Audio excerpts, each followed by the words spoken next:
तो आज से कुछ दिन पहले मैंने YouTube पर एक पोस्ट किया था जिसमें मैंने पूछा था कि भाई आपको किस टॉपिक पर लॉन्ग वीडियो चाहिए। तो सबसे ज्यादा लोगों ने बी फार्मेसी को वोट किया। और इससे पहले मैंने एक लॉन्ग वीडियो अपलोड किया था BSc नर्सिंग के ऊपर। उस वीडियो पर भी लोगों ने बी फार्मेसी के लिए ही कमेंट किया हुआ था और सबका सवाल यही था कि भाई बी फार्मेसी के ऊपर वीडियो बनाओ। तो आखिर लोग बी फार्मेसी के बारे में इतना क्यों जानना चाहते हैं? क्योंकि आज के टाइम में फार्मेसी लाइन के अंदर इतना ज्यादा कंपटीशन हो गया है कि आपको हर 500 मीटर की एरिया में एक मेडिकल स्टोर मिल जाएगा। हर तीसरा बंदा आपको डी फार्म या फिर बी फार्म करता हुआ मिल जाएगा, या फिर किसी ने फार्मेसी कंप्लीट कर रखी होगी। तो इन्हीं सब चीजों को देख करके दिमाग में एक डाउट जरूर आता है कि भाई बी फार्मेसी 2025 में करना सही रहेगा या फिर नहीं। तो आज की इस वीडियो में हम इन्हीं सभी डाउट्स को क्लियर करने की कोशिश करेंगे और जानेंगे बी फार्मेसी का एक रियलिटी चेक। तो वीडियो शुरू करने से पहले मैं आपको बता देता हूं कि आज की इस वीडियो में हम किस किस टॉपिक को कवर करने वाले हैं। तो हमारा सबसे पहला टॉपिक रहेगा बी फार्मेसी क्या है, और बी फार्मेसी करने के बाद आपको क्या जॉब्स मिलती है, क्या पोजीशन रहती है और कितनी सैलरी रहती है, और इंडिया में बी फार्मेसी करने के बाद क्या स्कोप है, और अगर कोई बी फार्मेसी करने के बाद अब्रॉड में अपना करियर बनाना चाहता है तो वो कितना पॉसिबल है और कितने चांसेस है अब्रॉड में करियर बनाने के लिए। और वीडियो के एंड में हम सबसे इंपॉर्टेंट बात करेंगे जो होगा 2025 में हमें बी फार्मेसी करना चाहिए या नहीं, यानी कि बी फार्मेसी का एक रियलिटी चेक। तो बिना वीडियो को स्किप करे पूरी देखना क्योंकि हर पार्ट इंपॉर्टेंट होने वाला है। तो चलो शुरू करते हैं अपने सबसे पहले सवाल से। बी फार्मेसी क्या है? बी फार्मेसी यानी बैचलर ऑफ फार्मेसी, जो कि 4 साल का एक प्रोफेशनल डिग्री कोर्स है जिसमें कि आपको दवाइयों के बारे में थ्योरेटिकल और प्रैक्टिकल नॉलेज दी जाती है। यानी इस कोर्स में आपको पढ़ाया जाता है pharmaceutical chemistry, pharmacology, pharmaceutics, drug formulation, और साथ में होती है लैब ट्रेनिंग, इंडस्ट्री विजिट और हॉस्पिटल एक्सपोजर। यानी कि आपको पूरी प्रैक्टिकल ट्रेनिंग दी जाती है कि दवाइयाँ कैसे बनती हैं, कहाँ बिकती है और क्या क्या यूज होता है। अब बात करें इस कोर्स की एलिजिबिलिटी की कि कौन कौन इस कोर्स को कर सकता है। तो ये तो हमने जान लिया कि आखिर बी फार्मेसी क्या है, एलिजिबिलिटी क्या रहती है, कौन कौन इसमें एडमिशन ले सकता है। लेकिन अब दूसरा सवाल हमारा ये है कि बी फार्मेसी करने के बाद आपको क्या जॉब्स मिलती है, क्या पोजीशन रहती है और कितनी सैलरी रहती है। तो सबसे पहले हम बात करें जॉब्स के बारे में। तो प्राइवेट सेक्टर के अंदर बी फार्मेसी कंप्लीट करने के बाद लोग सबसे ज्यादा अपने करियर को स्टार्ट करते हैं मेडिकल रिप्रेजेंटेटिव की जॉब से, यानी MR से। क्योंकि जितनी भी बड़ी फार्मा कंपनीज हैं जैसे सिप्ला, मैनकाइंड, जाइडस और सन फार्मा, इनके खुद के मेडिकल रिप्रेजेंटेटिव होते हैं। अब आपको नाम से ये तो पता लग गया होगा कि काम क्या है। मेडिकल रिप्रेजेंटेटिव यानी आप अपनी ब्रांड को रिप्रेजेंट करते हो डॉक्टर के सामने, फिर डॉक्टर आपकी ब्रांड को प्रिस्क्राइब करते हैं और आपकी ब्रांड की दवाई केमिस्ट शॉप और मेडिकल स्टोर पर जाकर बिकती है। अब बात करें सैलरी की, तो 15,000 से 30,000 रुपए आपकी सैलरी होती है, जिसमें DA प्लस TA और प्लस इंसेंटिव भी आपको मिलता है। अब इसके अलावा हमारे पास दूसरा ऑप्शन रहता है प्रोडक्शन का, यानी कि जितनी भी बड़ी फार्मा कंपनीज होती हैं उनकी बड़े बड़े मैन्युफैक्चरिंग प्लांट्स होते हैं जहां पर आप जॉब कर सकते हो एज अ प्रोडक्शन मैनेजर और एज अ प्रोडक्शन ऑफिसर, जिसमें आपका काम रहता है प्रोडक्शन को मैनेज करना। यानी कि जो भी टैबलेट, कैप्सूल, सिरप्स बनते हैं उन सब की प्रोडक्शन को मैनेज करना आपका काम रहता है। अगर हम सैलरी की बात करें तो 18,000 से 35,000 रुपए आपको पर मंथ मिल जाते हैं, और प्रोडक्शन लाइन में आपकी ग्रोथ भी जल्दी हो जाती है। यानी कि आप 2 से 3 साल के अंदर सुपरवाइजर की पोस्ट पर भी आ जाते हो।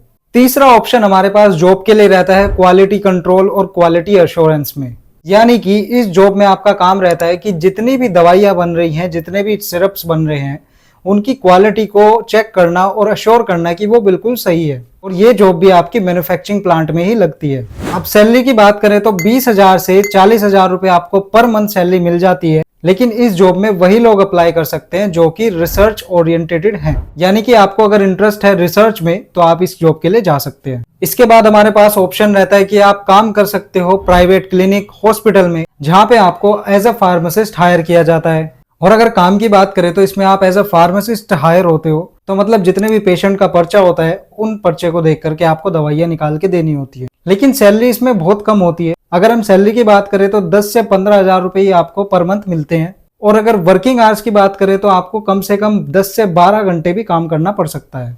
और इसमें ग्रोथ भी लिमिटेड रहती है क्योंकि आप एक ही एरिया में, एक ही लूप में फंस जाते हो और वही काम आप करते रहते हो। कुछ नया आपको सीखने को नहीं मिलेगा हॉस्पिटल और प्राइवेट क्लिनिक्स के अंदर।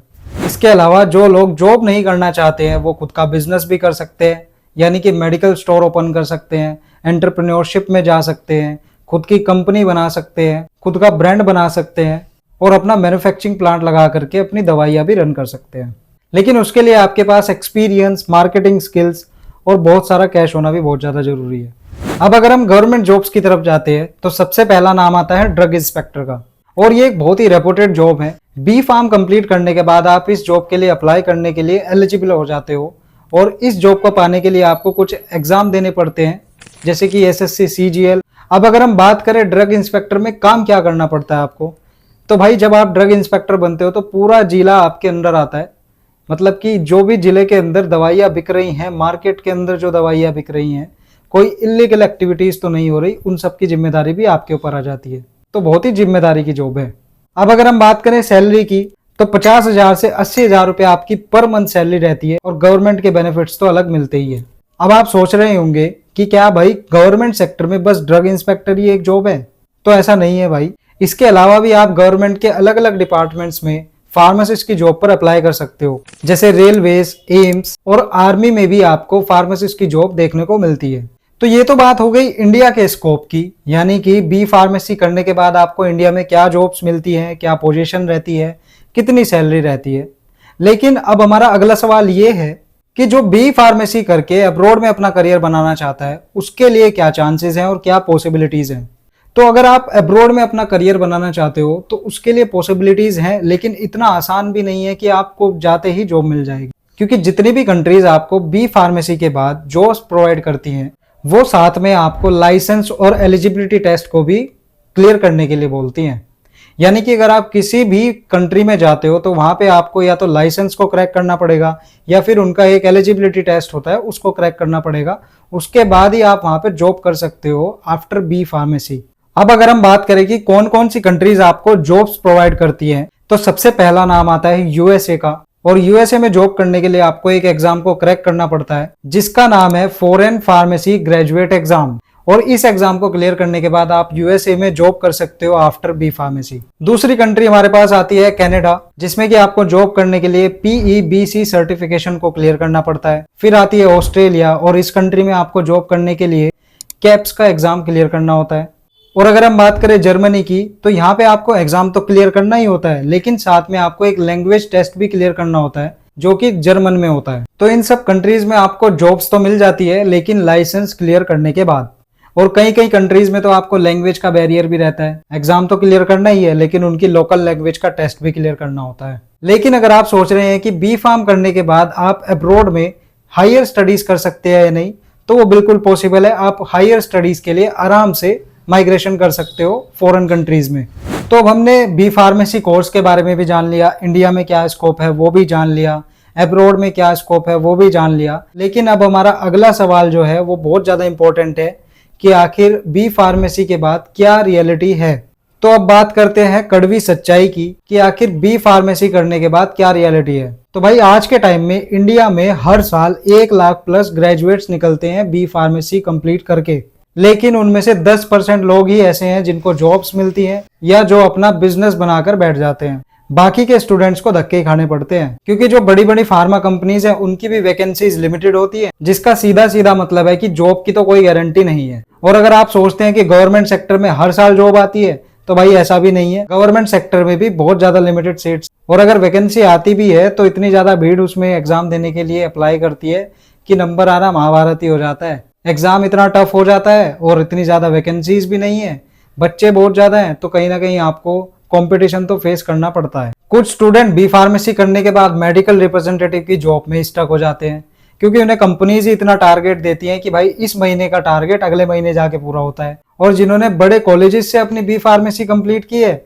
उनकी अच्छी खासी प्लेसमेंट हो जाती है, रिसर्च में चले जाते हैं। और इंडिया में गवर्नमेंट जॉब्स का हाल तो आप लोगों को पता ही है। और इन्हीं सभी क्राइटेरिया को देख करके कुछ लोग हायर स्टडीज में चले जाते हैं, कोई एम फार्म करता है, कोई PhD करता है, कोई MBA करता है। तो अब सवाल ये आता है कि 2025 में बी फार्मेसी करना चाहिए या फिर नहीं। तो भाई इस वीडियो में जो मैंने आपको बताया उन सबसे आपको आइडिया तो लग गया होगा, लेकिन फिर भी मैं आपको बता देता हूँ कि अगर आप सोच रहे हो खाली डिग्री लेकर आपको एक अच्छी खासी जॉब मिल जाएगी, तो भाई ये कोर्स बिल्कुल भी मत करना, क्योंकि डिग्री लेकर हर साल बहुत सारे लोग निकलते हैं। लेकिन अगर आप जेन्युइनली फार्मा इंडस्ट्री के अंदर इंटरेस्टेड हो, यानी कि रिसर्च, क्लिनिकल वर्क या एंटरप्रेन्योरशिप करना चाहते हो, तो बी फार्मेसी आपके लिए एक अच्छा खासा बेस बन सकता है। तो अगर आपने मन बना लिया है बी फार्म करने का, तो मैं आपको कुछ टिप्स दे देता हूं। तो अगर आप बी फार्मेसी कर रहे हो किसी भी कॉलेज से, तो एक बार ये जरूर देख लेना कि वो पीसीआई अप्रूव्ड है या नहीं। और बी फार्म करने के बाद जो इंटर्नशिप कराई जाती है उसको बिल्कुल भी हल्के में मत लेना,